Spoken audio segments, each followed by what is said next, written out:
Hello students, welcome to my channel economics hub. Students, इस channel पे मैं आप सबके सामने स्टैंडर्ड 11th एंड 12th का महाराष्ट्र बोर्ड का सभी सब्जेक्ट्स के बारे में इंट्रोडक्शन देने वाली हूँ। Okay, I am going to introduce here regarding all subjects of commerce section.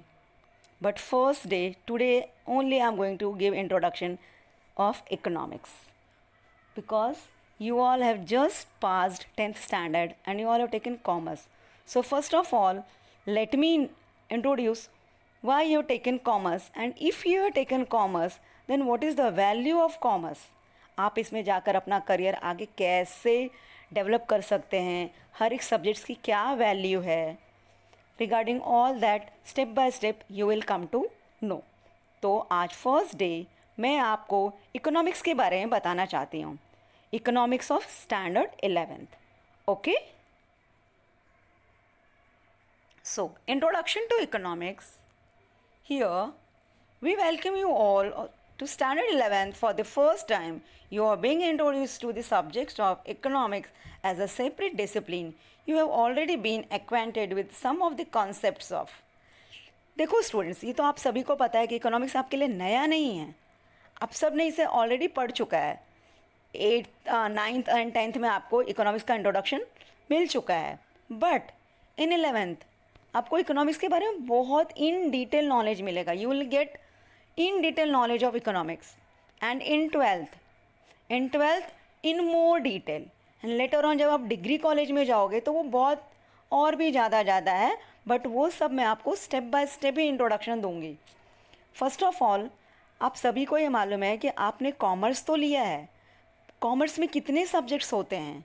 How many subjects are there in commerce stream?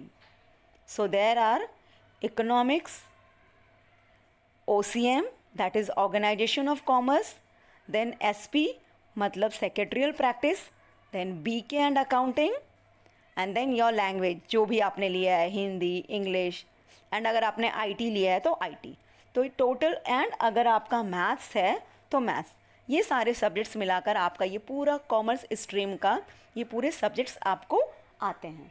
ठीक है, और इसमें सबसे ज़्यादा डिफ़िकल्टीज स्टूडेंट्स को अगर होती है तो they face difficulties only in 2 subjects. First is BK and second is economics. Why I am not getting? Because I feel that economics is very easy subjects. आपका कौन सा कॉन्सेप्ट क्लियर नहीं होता है, कौन सा क्लियर होता है, ड्यू टू ऑल दैट आपको ये डिफ़िकल्टीज आती है। But one thing which I just want to make you assure, अगर आप ये मेरे चैनल पे कंटिन्यू, अगर आप मेरे इस चैनल पे बने रहते हैं, अगर कंटिन्यूस आप मेरे सारे इकोनॉमिक्स के वीडियोस देखते हैं स्टैंडर्ड 11th के, तो आपको इकोनॉमिक्स में कभी भी कोई भी डिफ़िकल्टीज नहीं आएगी। You will not face any kind of any difficulties. Is that clear students? So let's start introduction.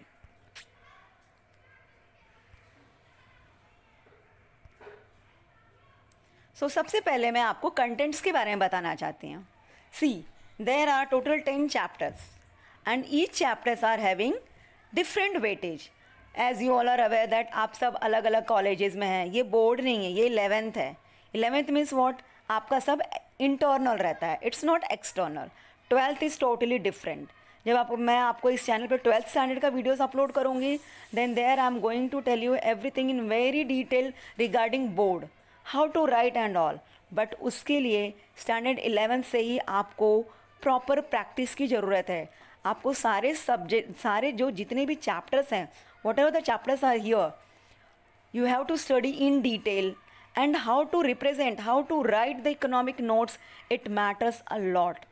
अगर आपको बहुत अच्छे से इकोनॉमिक्स आता है, लर्न आपने किया है, बट अगर आपको लिखने नहीं आता है, you don't know how to write, तो आपके मार्क्स कट जाते हैं, और 11th की ये मिस्टेक्स आपको 12th में बहुत भारी पड़ेगी।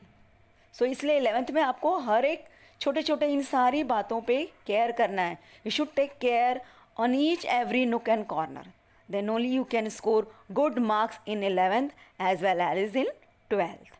Okay, so first chapter is basic concepts in economics, second is money, third is partition values, fourth is the economy of Maharashtra, fifth is rural development in India, then sixth is population in India, seventh is unemployment in India, then eighth is poverty in India, then ninth is economic policy of India since 1991, then 10th is economic planning in India. So students, there are total 10 chapters. ये सारे 10 chapters में आपको ये मालूम पड़ेगा कि India का economic system क्या है, इकोनॉमिक पॉलिसी क्या है, हाउ मनी वॉज इंट्रोड्यूस्ड. आज हम सब मनी यूज़ करते हैं, विदाउट मनी हमारी कोई लाइफ नहीं है. ये मनी कैसे इंट्रोड्यूस हुआ, इकोनॉमिक्स का हमारी कंट्री के डेवलपमेंट में क्या रोल है. हु इज़, आपको मालूम है who is Adam Smith, why he is called father of economics. क्योंकि हम, आपको मालूम है आपके पेरेंट का आपकी लाइफ में क्या रोल होता है. आपके पेरेंट आपको हर तरह से सपोर्ट करते हैं.